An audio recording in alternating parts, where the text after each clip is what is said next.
the Sarangani Bay Specialist Medical Center, to all the staff, to Miss I, to the doctors and nurses. It is an opportunity for our company, the MESMEC, to discuss the basic of mechanical ventilation, and the indication, contraindication, and the different modes of the mechanical ventilator. I'm a respiratory therapist. I'm Jan Antilion of Medical City, Iloilo, under the MESMEC company. We know that mechanical ventilation is a device used to support patients with respiratory failure. There are many brands, modes of medical equipment, particularly the mechanical ventilators. We, in our company, we have a certain brand which is our PB7200, which is an adult volume type of mechanical ventilator. What is mechanical ventilation? We define ventilation as the movement of air in and out of our lungs. So, mechanical ventilation pertains to the movement of air in and out of the lungs. So, what is ventilatory failure? Failure of the lungs to excrete carbon dioxide or CO2. The partial pressure of carbon dioxide is within 45 to 50 millimeters of mercury. It means that there is a rule of 50-50 in our arterial blood gas if we notice that the partial pressure of carbon dioxide is above 50 millimeter mercury. That is indication for the high content of carbon dioxide. That's why the patient has a respiratory failure, and then often accompanied by hypoxemia, corrected by supplemental oxygen. So this pertains to the ventilatory failure. So it is a hypoxemia. From the word itself, it means the lower level of your decreased level of your oxygen in your blood. And then decreased alveolar minute ventilation. It pertains also to alveolar perfusion, or mainly the volume of perfused gas in our lungs is decreased. And then increased dead space ventilation. It means that there are certain function of our lungs that do not perform perfusion, and it's considered to be dead space ventilation. Another cause is oxygenation failure. Oxygenation failure is a severe hypoxemia that does not respond to moderate to high level of supplemental oxygen, or the PaO2 of less than 40 millimeter with an FiO2 of above 60%. This causes what are the causes of oxygen failure?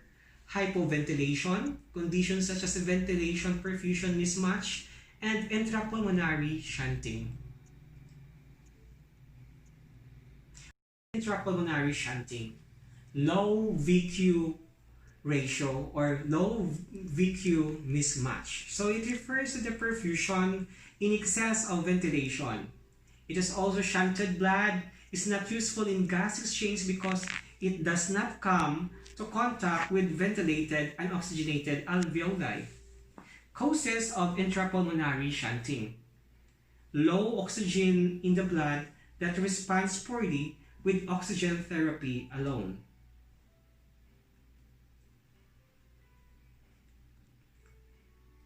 Clinical condition leading to mechanical ventilation. We have number 1, depressed respiratory drive. Patient have normal pulmonary functions, but the respiratory muscles do not have adequate neuromuscular impulse to function properly. May lead to hypoventilation due to decrease in alveolar ventilation. Causes of depressed respiratory drive: drug overdose, acute spinal cord injury, neurologic dysfunction or coma, sleep disorders, metabolic alkalosis. Clinical condition leading to mechanical ventilation, we have also excess ventilatory workload or increased work of breathing, leads to the fatigue of respiratory muscles, eventually leading to ventilatory failure and subsequently oxygenation failure. Causes of excessive ventilatory workload. These are acute airflow obstruction, congenital heart disease, increased metabolic rate, and decreased compliance. Clinical condition leading to mechanical ventilation. Again, the third is ventilatory pump failure. Is the structural dysfunction of the respiratory system to include the following: lung parenchyma, respiratory muscles, chest wall compliance. This may lead to ventilatory and subsequent oxygenation failure. Causes of ventilatory pump failure are the following: we have the chest trauma, we have the premature birth, we have the electrolyte imbalance, and we have geriatrics patients. So, indication for mechanical ventilations. So, we have very simple acute ventilatory failure. We have impending ventilatory failures. So, indication, the third indication will be severe hypoxemia or oxygenation failure. Fourth, we have the prophylactic ventilatory support. Okay. Now, we are going to discuss another topic regarding the complications of mechanical ventilation. So we know that as we put patient in mechanical ventilator, we are introducing or we are somehow harming our patient due to the VILI, or what we call the ventilator induced lung injury. So as much as possible, we will put patient on the mechanical ventilator, but we need also to monitor the status of our patient under mechanical ventilation. So complication, we have barotrauma. It defines as the hyperinflation of the alveoli past ruptured point. Example, the causes of our barotrauma like pneumothorax, characterized by subcutaneous emphysema. We have pneumomediastinum, we have a pneumopericardium. Airway pressure that could lead to barotrauma using the pressure ventilator can cause the following: due to increased peak or the positive and expiratory pressure of more than 10. We have the PAP or peak airway pressure of more than 50. We have the P-plat or plateau pressure of more than 35. And we have the mean peak airway pressure of more than 30.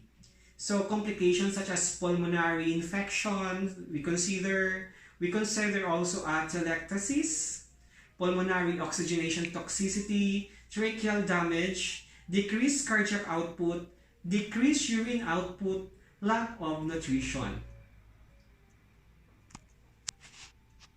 Classification of ventilator.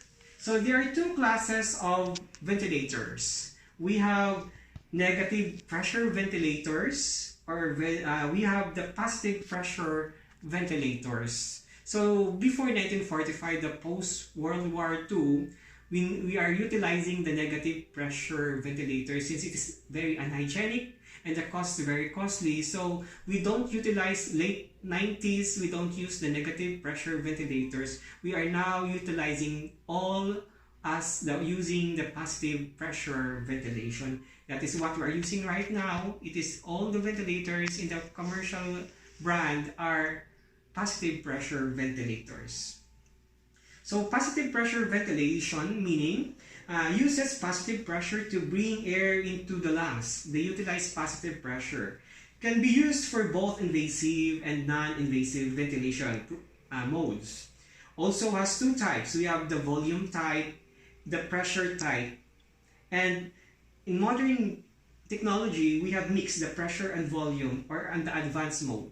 So we have option in this millennial age. So characteristic of mechanical ventilators, we have limits like can be pressure limited or volume limited.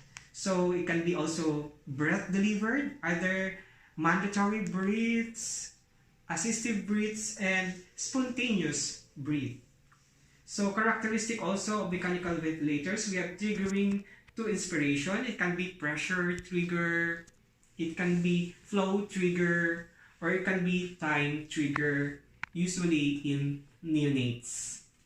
So we have also cycle to expiration. We have volume cycled, pressure cycled, flow cycled, and time cycled. Variability, we have pressure variable, we have volume variable.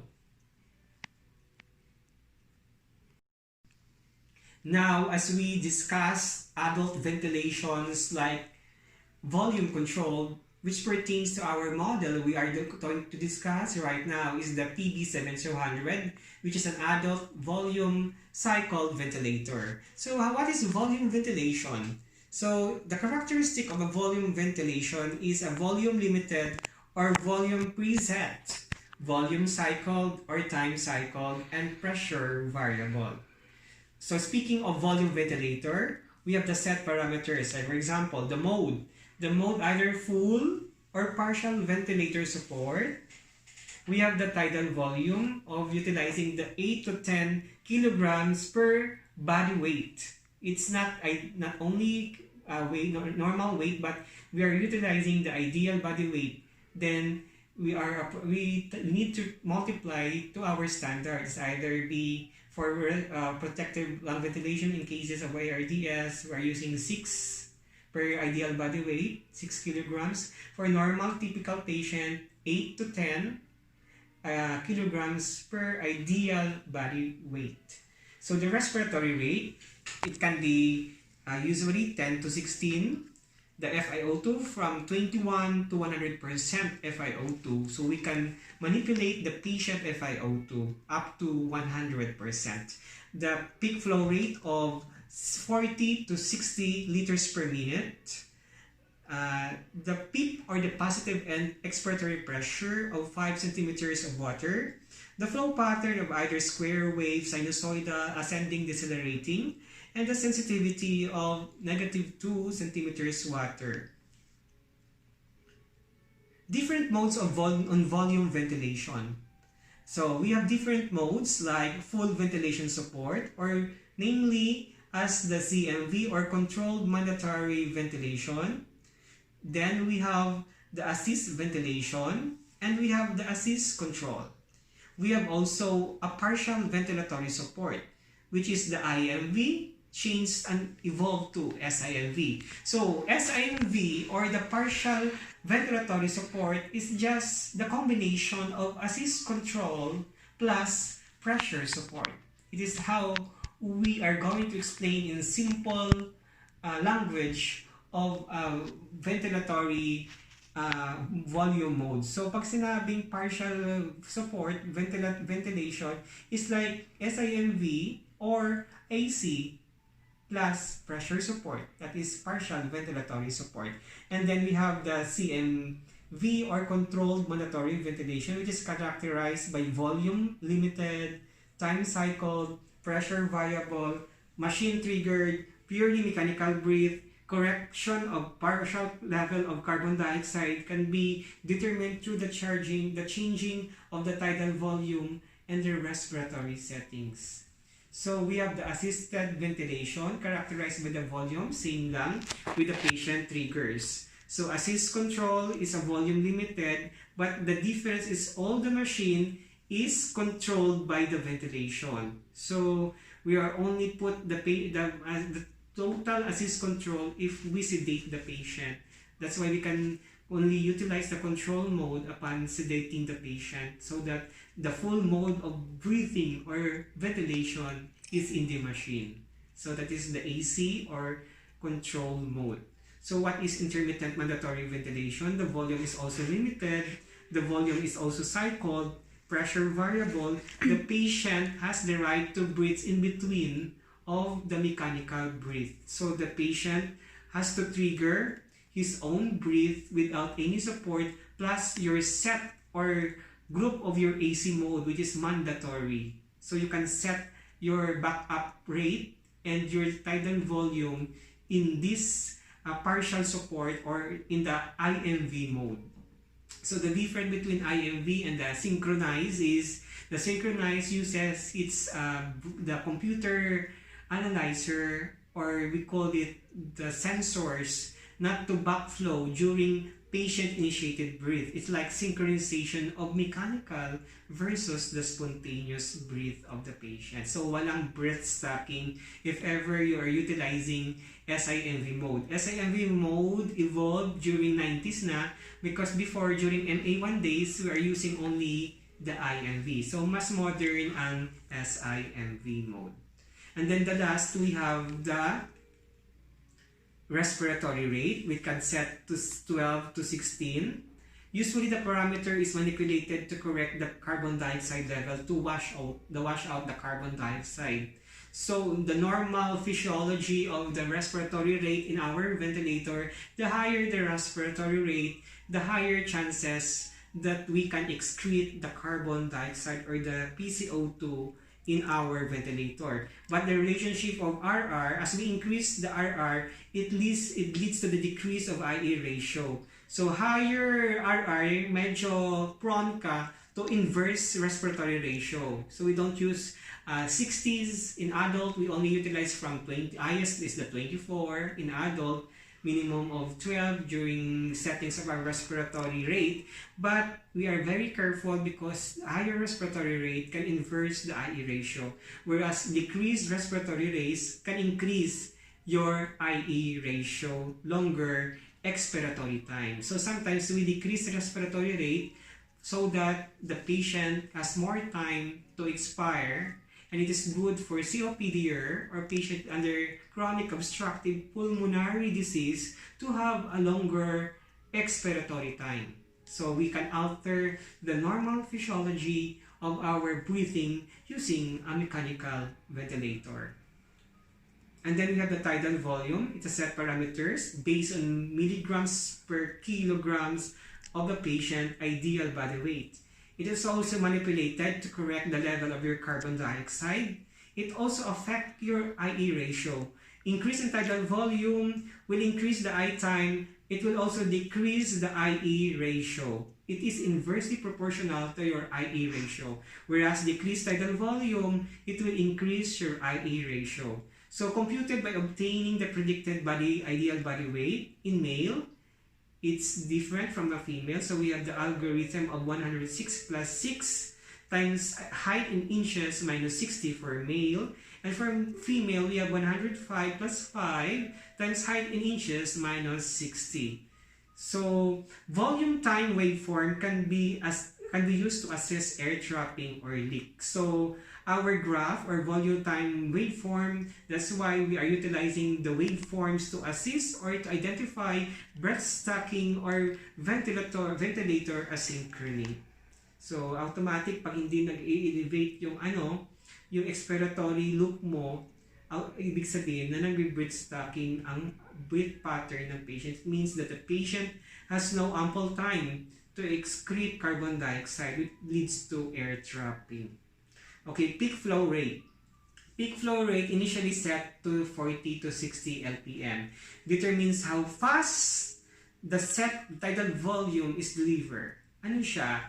So peak flow rate will be your bus. It's like yung bus mo or yung vessels mo to deliver your set tidal volume to your patient.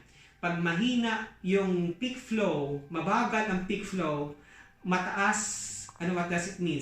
It will also directly proportional to your IE time. Pag mababa ang peak flow, mababa ang IE ratio. Pag mataas ang peak flow rate, it will increase the IE ratio. So ibig sabihin, pag mataas ang peak flow, it have a higher expiratory time. Pag mababa ang iyong PFR or peak flow rate, shorten yung expiratory time. That's why COPD cases need more time. So to expire carbon dioxide, mas mataas po ang PFR ng mga COPD para prolong ang expiratory time natin. So directly proportional ang peak flow rate sa dulo ng IE ratio mo. So the PFR can affect your E in your IE ratio. Higher peak flow rate, higher yung expiratory time, longer expiratory time.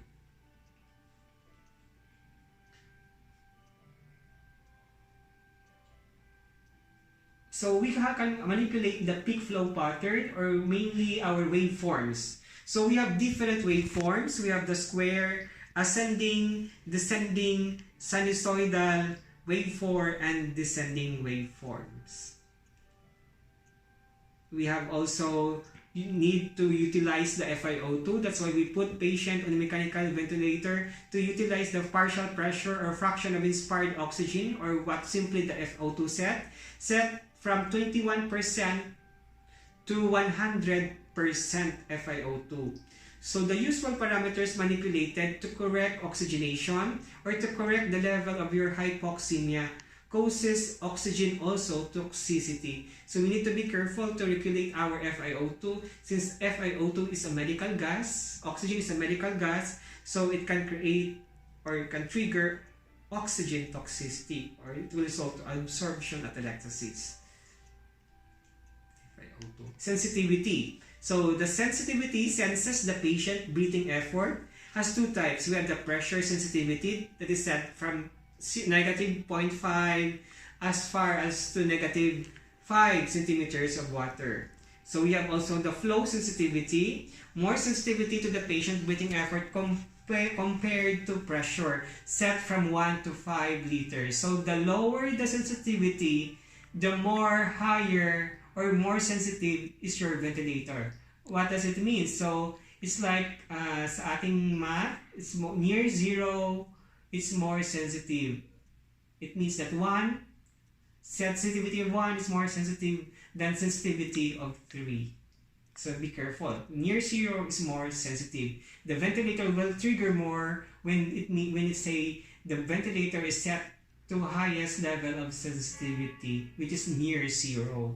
So positive and expiratory pressure, one of the component, or the PEEP or the PEEP, used in the lung recruitment strategy. So siya yung nag-uunat ng lungs na hindi magko-collapse. Normal physiology or normal anatomy, we have a physiologic PEEP of 3 to 5. So usually dapat nakalagay nila ng PEEP yung mga RT upon pre-settings ng parameters. No, hindi siya delikado. There is some issue, controversy that PEEP will cause hypotension, but as far as 10 to 15 centimeters of PEEP, it will affect the normal physiology of your lungs.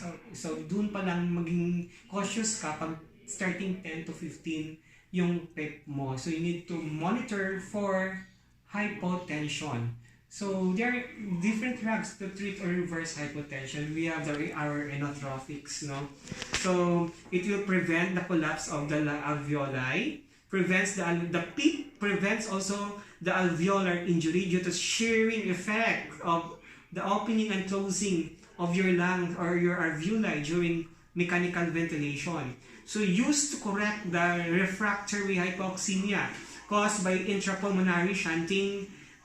Ano ba ibig sabihin ng shunting? Nasa 100% FiO2 ka na, hindi pa rin nagpa-progress yung O2 saturation mo. It means that there is a refractory hypoxemia ang patient. There is a shunt. The gas doesn't perfuse, the carbon dioxide does not expel, and the exchange of gases doesn't work efficiently during mechanical ventilation. Ibig sabihin po, nasa 100% FiO2 ka na, and then yung O2 sat mo is nasa less than 90s pa rin. So that is the time to manipulate or to add your positive and expiratory pressure. And then a PEEP of 5 cm is used as a physiologic PEEP. Huwag pumatakot. Kaya that's why lahat ng RT, pre-parameter settings pa lang, bago itulak sa patient, nakaset na yung PEEP into 5, which we consider to be a physiologic PEEP. Also prevents alveolar injury. So it is a lung protective strategy of using the PEEP in our ventilators.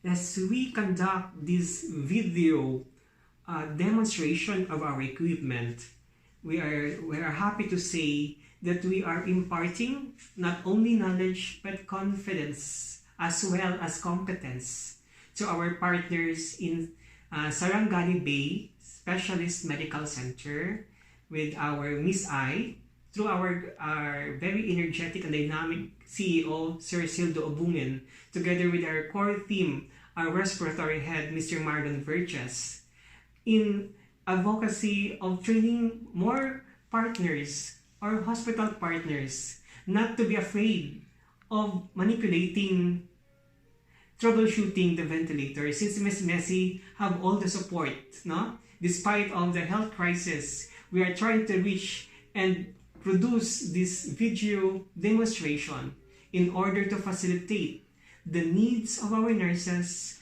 the needs of our partners, especially in the special area of the hospital, to be able to learn and have self-confidence in their self. More again, mabuhay, kudos to this hospital, and hope to see you again for more interaction, more workshop and trainings for mechanical ventilators. Thank you.